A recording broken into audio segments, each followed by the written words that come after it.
Hi everybody, welcome to Grow with Grace. Today I want to share with you the making of a herbal salve, my first ever herbal salve. I've been getting really into herbalism in the last few weeks, just super excited about it. And this is the first project really that I'm doing, and so I wanted to share it with you just to see how it goes. I'm doing actually a herbal course through the Body Enlightenment University, run by Tara Warner. Really cool course online called Herbal Medicine. You can check that out by going to bodyenlightenment.me, and look at the Herbal Medicine course. Just tons of information about herbalism and how to make different things like tinctures and infusions and decoctions and salves. And I've also been just kind of learning online as well, through YouTube, watching people like Shoshana from Bulk Herb Store and John Gallagher from learningherbs.com. And there's just so much information out there, and I'm seeing that everybody does things slightly differently, and I just kind of like pulled it all together. And today I want to make a salve using comfrey leaf and witch hazel leaf. And I actually found that I have some plantain oil as well. So I'm going to try and put this all together into my own healing salve. Salves are things that you might use for like skin that you want to try to help to repair, bug bites, things like that. And this one, so the witch hazel, it has a kind of astringent property, so it kind of like tightens the skin. Comfrey has a very kind of like soothing and healing property, and then plantain the same. Plantain is just like an incredible skin healer. So we're going to try to combine these three things into a salve. And what I'm realizing from watching all of these things and learning about all this herbal stuff is that it's so easy. It's like ridiculous. It's so easy to make a salve. It's a two-step process. You make an infused oil, and then you mix the infused oil with something that hardens it. And today we're going to use cacao butter. People use beeswax or candelilla wax or different things to harden it up. So in the dehydrator here, I have my infused oil. So I used a really kind of cheeky little sneakers way to get this oil to infuse way faster than traditionally it's done. So usually you would put your herbs in here with the oil, and you would leave it for like at least 3 weeks, more like 4, 5, 6, 7, even 8 weeks for the oil to extract the properties from the herbs. But I use this kind of sneaky dehydrator trick, where you prepare it in exactly the same way, but instead of leaving it for weeks and weeks and weeks to infuse, you just put it into the dehydrator on the lowest setting possible. This is our Excalibur, and it was on below 95 degrees, it was probably like 90 degrees for 2 days, and it does the trick. So maybe I'll explain how we made this infused oil so you understand the first step. So we took this 2-cup mason jar and we filled it halfway with the dried herbs. So here we were using the witch hazel leaf and the comfrey leaf. And you could obviously use any kind of herbs which would be great in a salve. Like people often use calendula, plantain, St. John's wort, any of those things. I just use what I happen to have here in Ecuador, which was witch hazel leaf and comfrey leaf. And you can also use fresh herbs, but there's much more of a likelihood that it's going to mold if you're using fresh plant material. So seeing as this is the first project I've ever done, I thought, okay, I'm just going to use the dried herbs that I've got. So we filled the jar about halfway up with the dried herbs, just a mixture of them. And then we poured in some of this beautiful olive oil, just high quality, you know, virgin olive oil. And just kind of stir that up a bit and make sure that the plant material is completely covered by the oil, and just fill the jar to the top. That's it. Seal the jar up, and then I put a little label on it, and I got a cool tip from John Gallagher from learningherbs.com of making sure that when you put a label onto the jar, you put the Latin name, the botanical name of the plant. So it's just a really cool way to start to learn the botanical names. So for example with this, I put the witch hazel botanical name, and I was like, wow, I've never even looked at that. It's Hamamelis virginiana. So that was a pretty cool little learning tip for me. And then, you know, label the jar up. And as I said, what would usually happen then is you leave that mixture to sit for 3 weeks minimum, and you would go and shake it up every day and kind of move it around and make sure that all the plant material is in contact with the oil and all that kind of thing, and you would just leave it and leave it and leave it. But I was watching one video with Shoshana from Bulk Herb Store, and she was showing how she uses a crock pot to speed the process up. So she puts this in a crock pot on the lowest setting and leaves it for 3 days. And I thought, well, we don't have a crock pot, we don't have anything to cook with, but we have a dehydrator. I wonder if that would work. So I poked around a bit more on the internet, and I found that yes, it's true, you can do that. Of course, it makes sense. So that's what we did. 2 days ago, I made this, as we just showed you, and then we just put it into the dehydrator, and it's just been sitting there and infusing and infusing, extracting all the properties into the oil. And today is the magical day where we're going to squeeze all the plant material out of this and mix it with the cacao butter and make a salve. Ah, I was wondering what was going on over here on the Girly Girl channel. I didn't see any mandala writing, don't see any knitting going on. We are creating herbal salve, is that what it is? Nice. So you want to see what happens next? Absolutely. Can I smell? What is it? So this is witch hazel and comfrey leaves infused in olive oil. Your wife did it. My wife did it? And it's been... Do you eat it? No. I wouldn't. What's this? That's the cacao butter. That's the next step in the process. Oh man. Chocolate. The aroma smells so good. But nothing compared to your aroma. Bye-bye. Alright, I'll let you ladies get back to business here. Me? Okay, so the next thing we're going to do is we're going to strain out the herbs from the oil so that we're just going to have the pure oil. So, you know, we're raw foodists, so we have all these nut milk bags. It's just like a standard piece of equipment for us. And it's kind of funny when I'm watching all the herbal videos, they're always using all these weird things because I guess they don't know about nut milk bags or something. So I feel very blessed that we have this just on hand.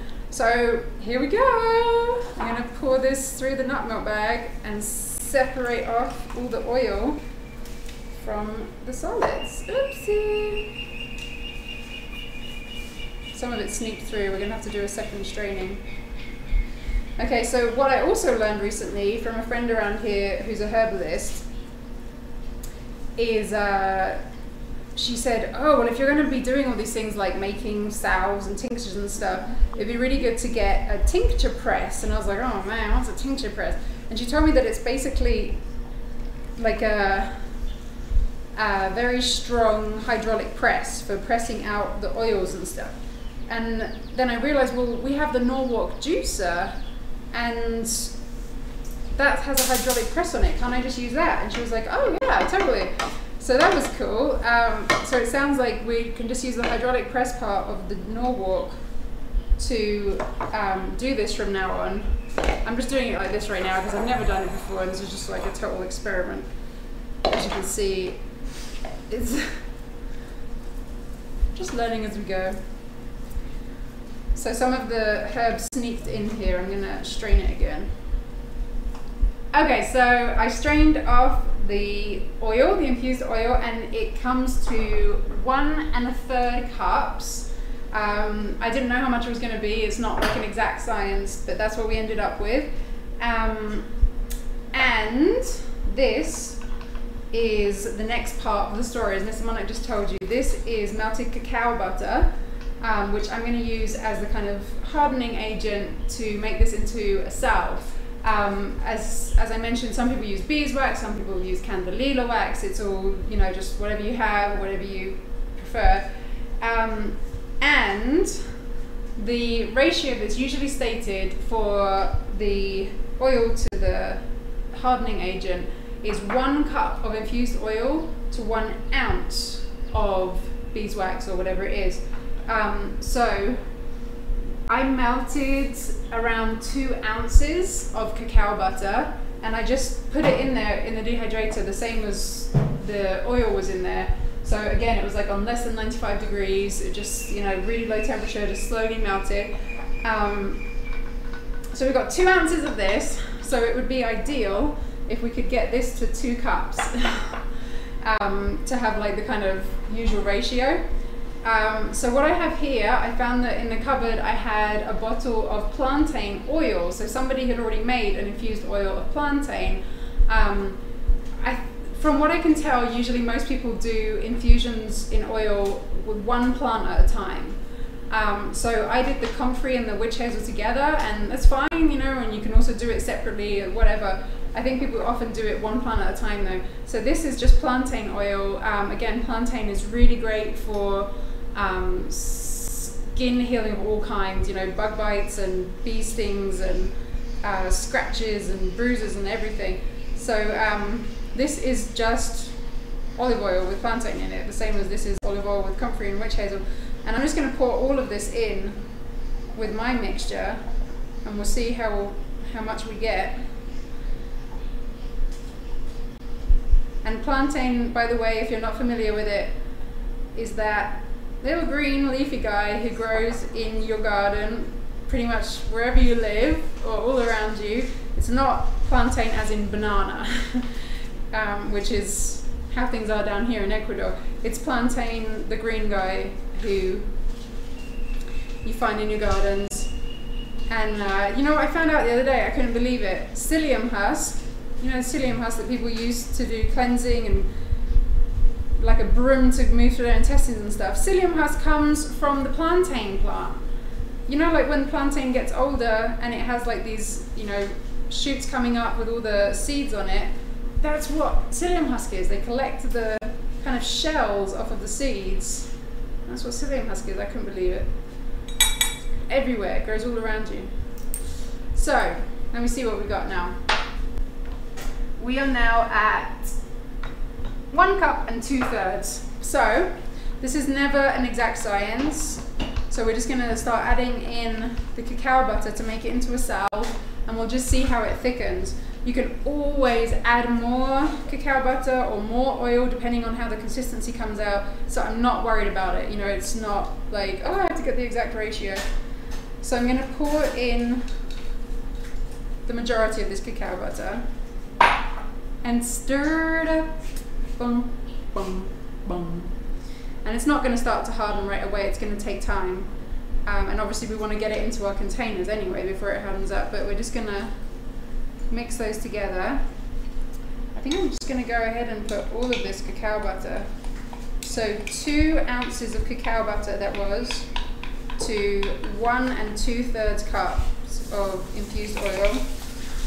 And you could just buy infused oils, you know, and get some beeswax or cacao butter or whatever and just do it that way. You don't have to infuse the oils yourself.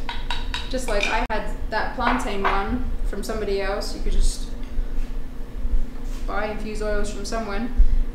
And a little tip that I also learned online was that you can put a few different things in there to help to preserve this balm, this salve.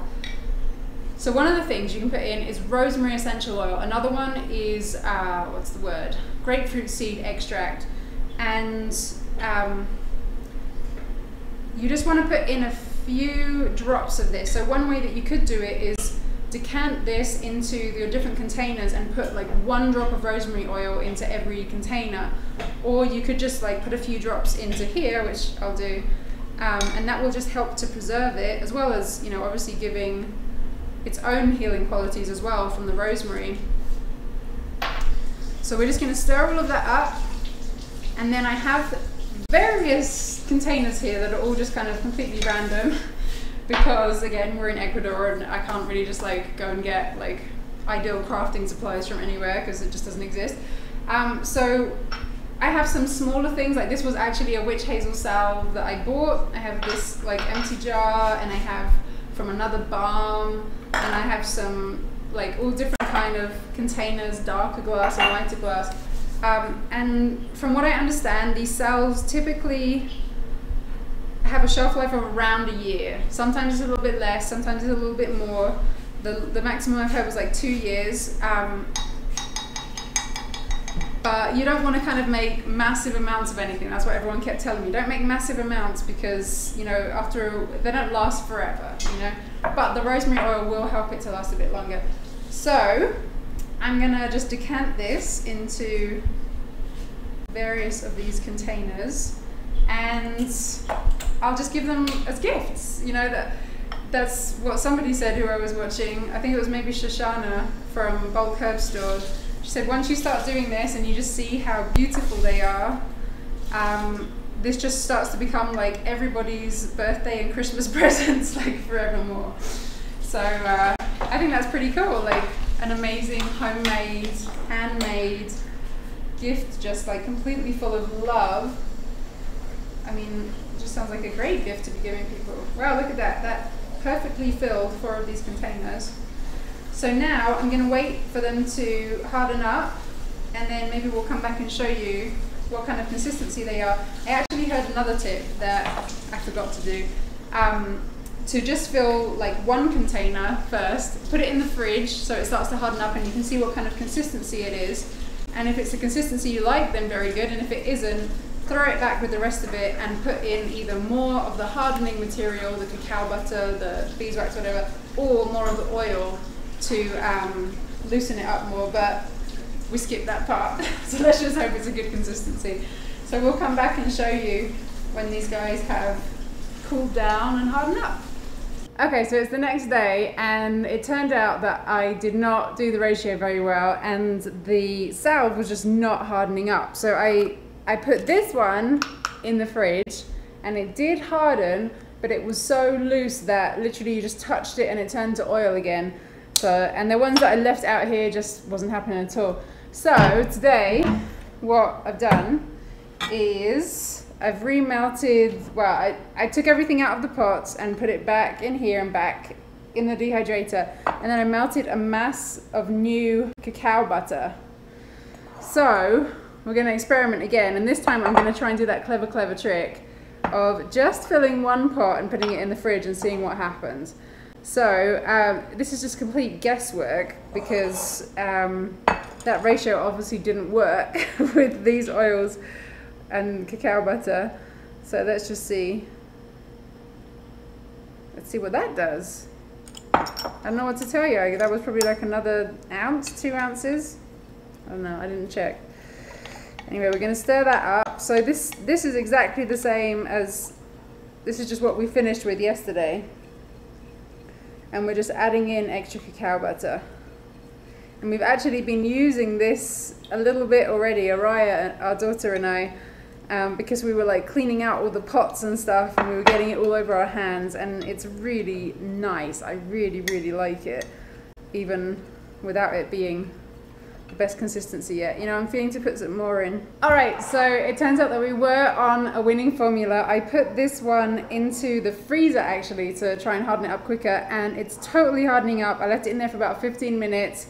It's still actually in the process of freezing, so not freezing, solidifying, but you can see it's totally working. So there we have it. Salve that actually worked. I'm super happy about that. And now I'm just going to decant the rest of this into some of these different containers and just leave them out here to harden overnight. And then we've got lovely handmade gifts to give to people of healing comfrey witch hazel plantain salve straight from our home in Vilcabamba, Ecuador. So I hope this was interesting to some of you, and definitely interesting to me. Big experiment, learnt a lot, and yeah, we'll see you next time. Ciao! Before I got pregnant, Matthew was meditating one day and he said, Victoria, I had this vision, we're going to have a little boy and he's going to be called Indigo. So I couldn't argue with that. I mean, about the name. I mean, I couldn't say, oh, we're not. But then shortly after that, I found out I was pregnant. So then I really couldn't argue with calling him Indigo.